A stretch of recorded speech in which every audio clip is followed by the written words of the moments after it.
What's up, everybody? My name is Justin Dossey. I'm the CEO and co-owner here at Ballpoint Marketing, and today I'm here to teach you a little bit about direct mail.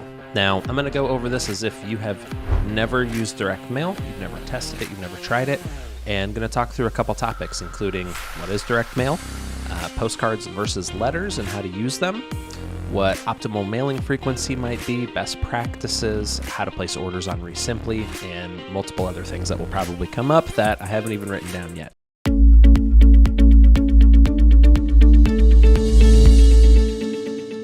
To get started, what I want to kind of talk about is what is direct mail, right? If you guys have never used it, you're not familiar with it, essentially it's just direct to seller marketing, sending them a letter, a postcard, anything like that to get them to respond so you can make an appointment happen, get a deal under contract, and close that property. This has been where most of my experience has been, as well as my business partner, Ryan, who a lot of you know as well. And the vast majority of our marketing in our companies has been through direct mail over the years. Outside of some digital marketing for like Ballpoint itself and Call Porter, direct mail has been our largest producer of leads and most consistent. So when you are sending direct mail, there's a couple things to remember, right? If you guys have never done direct mail, and this is brand new to you, there's a few important things that you want to remember. A is you have to be consistent with direct mail. What I mean by that is when you are starting, we see a lot of customers that will come through, place one single order for 500 pieces or 1,000 pieces, not get a ton of results and say, direct mail doesn't work, it's not for me. That's going to be the case with any form of marketing, right? If you do a small sample size and you do it once, you're probably not going to see the results out of it. Where with direct mail and calling, billboards, online ads, bandit signs, whatever marketing you're doing, you want to be consistent with it. So you have to be consistent with direct mail when you get started. And what I usually tell people is you want to be able to stomach spending your marketing budget for 3 to 6 months before judging that campaign on how effective it was, right? There's a common thing in direct mail where people don't always call you month one, right? You might send them a mail piece month one. They might not respond right away. They're going to hold on to it though until they are ready to sell. That happens all the time. We've had it happen where people have held on to stuff for 2 years, right? We've had it happen where people hold on to stuff for 6 months or 3 months, right? So you want to be consistent and always be in front of those people. So that way, when they are ready to sell, you're the person they think of, right? I liken it and I explain it to a lot of folks on like digital marketing, or if you look at billboards or, any other form of marketing, commercials, right? You see them constantly. You see them over and over and over again until you're ready to sell. The same holds true for direct mail. What we have found and what I've seen over the years in my own business is you have to be sending out direct mail for, let me phrase it this way, from money spent to starting a direct mail campaign to money back in is typically 75 to 90 days on average. Now, a common cycle that people can get stuck in direct mail is they'll send out mail, they'll get some leads, and they work those leads. While they're working those leads, they don't send out any more mail because they've got, X amount of leads that they're going through, they're working, they're trying to get those closed, and then they close it, and then they're back to square one with no leads. So you want to make sure that your direct mail is consistent while you're going through as well to avoid getting stuck in this hamster wheel, right? You send out marketing, you get some leads, you work the leads, you close them, and then you have to send out marketing again to start your pipeline over, and you're just restarting that engine, right, every single time. We call it a 6-figure hamster wheel. It's how a lot of people get stuck at 6 figures in real estate investing when they're focusing on direct mail by just starting and stopping and starting and stopping. What I would always recommend on this is be consistent for those 3 to 6 months, even if you're not producing deals for the first 90 days, right? It does take a little bit of time and effort, but once it does get the momentum that is needed for direct mail, what we have seen is it's consistent, effective, and scalable form of marketing that I've personally tested, right? This is going to be different for everybody else. Everyone's going to have their own kind of thing that's worked best for them, but this has worked best for us, and it's very repeatable, very scalable to where we know how much we're spending to actually get a deal done. So that would be the first thing I would make sure that you guys are focusing on, is being consistent. The second is the quantity of mail that you are sending. I like to base this off of where you are marketing to, right? So you typically, in direct mail marketing, you have three different like types of areas that you're going to market to. You have your major metros, right? Your Denvers, your Chicagos, your Dallases, Miami, like those big major metro areas. When you're marketing out to different areas, you have three different types of markets, right? You have your major metros, which are your Dallases, your Chicago, LA, Miami, big major metros where it's expensive to get a deal. You have your secondary markets that might be, that are outside of those major areas, right? So I'll use Denver as an example. You have Denver, then you have like Castle Rock, you have Colorado Springs, you have Aurora, Pueblo, like those would be more like secondary markets outside of your major metro of Denver. Then you go to your tertiary markets, which are going to be like sub 500,000 people in that area. And each one of these types of markets requires a different amount of mail and a different cost to get a deal done. So in my experience, your major metros are like $6,000 to $8,000 to get a deal typically done, but your spreads are a lot higher, right? You're usually able to get a lot more higher spreads on these deals, get more deals done, or get less deals, but get a higher volume of revenue back in off of these deals when you're closing them. Secondary markets, you're probably spending $4,000 to $5,000, and then your tertiary, you're like 2 to 3, somewhere around there, 2 to 4 maybe. So when you are checking out your market and looking at these different places, you want to factor that in for your budget, right? So if you are in a major metro area and you're spending $500, it's going to take 10 to 12 months to probably get one deal because you're using such a small sample size. If you are able to spend $5,000, it might take a month or two to get a deal done because you're getting to more people quicker and you're targeting a larger area where you need to send more mail out. And this is held true for us marketing nationwide to customers that we have worked with for 5 years now. So you want to keep that in mind of the quantity of mail that's going out. So you've got your consistency and frequency and then the quantity of mail. And then the third that I would say, and this just goes for any business stuff in general, is your follow-ups, right? Make sure you have a good follow-up system in place, that you are consistently following up with these folks for as long as possible in order to make sure that you're able to capitalize on the deals and the money that you're spending to make sure that you're able to continue to grow this business that you're trying to do right now.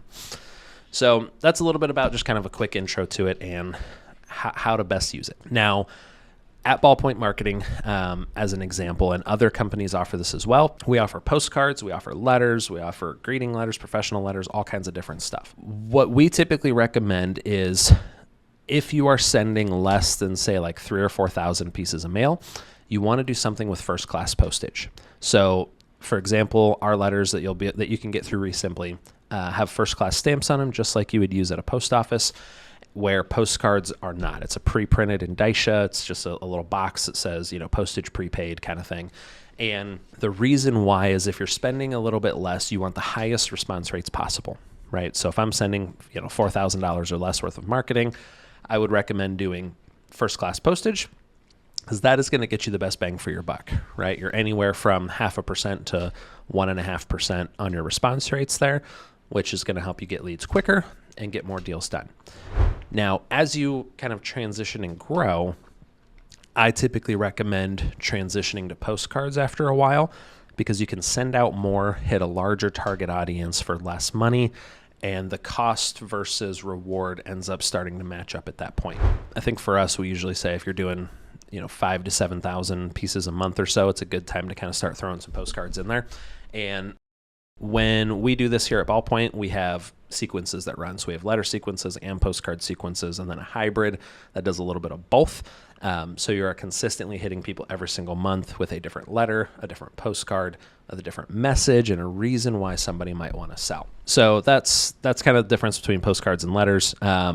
One major difference with us compared to our competitors is all of our first-class mail, we mail directly to you guys. So that way you have everything locally. You can get local postmarks on it. You can control when the mail goes out, which just increases your response rates, especially with those local postmarks on everything as well. So that's typically how we'll handle anything with first-class postage, like a letter we can ship to you, where postcards get dropped here locally in St. Louis at our St. Louis post office. Now, from a mailing frequency, you want to make sure that you're hitting people at least once a month. I would say at the minimum. I wouldn't go too much shorter than like a month, maybe 3 weeks to a month. Sometimes people have done, but the thing that we've seen that works the best is sending it every single month to that list for at least 3 to 5 months. So let's say we're starting a brand new campaign and we're pulling the data from PropStream or Deal Machine or REsimpli, right? You're getting the data from somewhere. You want to hit that list 3 to 5 times before you recycle new data. And I say 3 to 5 because it does completely depend on your market and your results that you're getting. So what you want to be able to do is monitor your calls, and as your call volume starts to dip, not when we can increase the ad spend. That is when we can pull new data and start targeting people again. So in our experience, it's between 3 and 5 months before the results start to taper off on a campaign, and that's when we just refresh that data. So I have seen sometimes where it's gone for 7 or 8 months before it's been needed to reduce or change new data, right? Because the results have held steady. And if with you guys using REsimpli, it's very, very easy to track the calls that come in on a specific phone number, see how many calls are coming in. And let's say it's, 10 calls, 20 calls, 25 calls, 23 calls, 22 calls, 10 calls. When it gets down to that 10 calls, that drastic dip, that's usually when you want to kind of change things up. So consistently every single month and for 3 to 5 months for that same list. And during that time, we're sending out a different piece of mail every single month. So if you guys check out our sequences that we offer, you'll see that it goes through a different postcard, a different letter every single month that has a different call to action or a different reason why somebody might want to actually sell their property. So that's what I would recommend from a mailing frequency standpoint. Now, best practices with direct mail is, I think the most important thing at the beginning to set yourself up for success is list management. Now, REsimpli makes this pretty easy for tagging purposes. You can upload your list into REsimpli. You can tag it with the campaign name, the start date, how many pieces were out, right? You could put all these different tags on there and be able to track what was sent, how long it went for, things like that.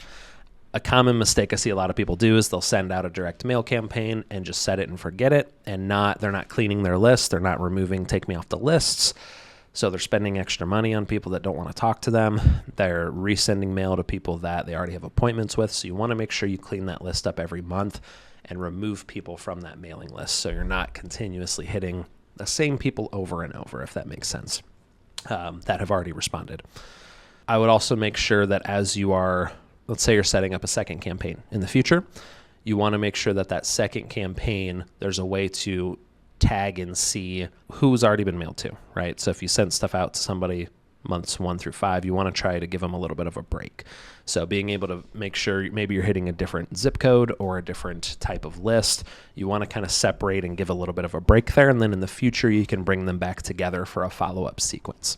So hope that makes sense. And with any of this stuff, like if you guys have questions, feel free to reach out to us on our website, just ballpointmarketing.com. We're here to help you guys. Last thing I'll say, and I'm going to have to click around to find this, but in order to send direct mail through REsimpli, you're going to go over to the you're going to log in, go to your dashboard, and on the left-hand side, the second option down under marketing, you're going to click on direct mail. Now, when you first get here, it'll show your direct mail analytics, campaign lists, mail splits, all that kind of stuff. But on the top right, if you click add new, you can upload your list. You can choose your campaign details, select your mailers where you would choose either stuff that REsimpli is doing, or you'd be able to send the Ballpoint mailers that are integrated with REsimpli as well. Put contact information,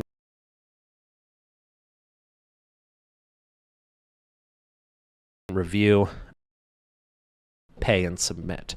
Then from there, your mail list is going to run and you can track your results and your data inside of REsimpli itself. So they make it super easy in order for you to upload your list and be able to send out direct mail.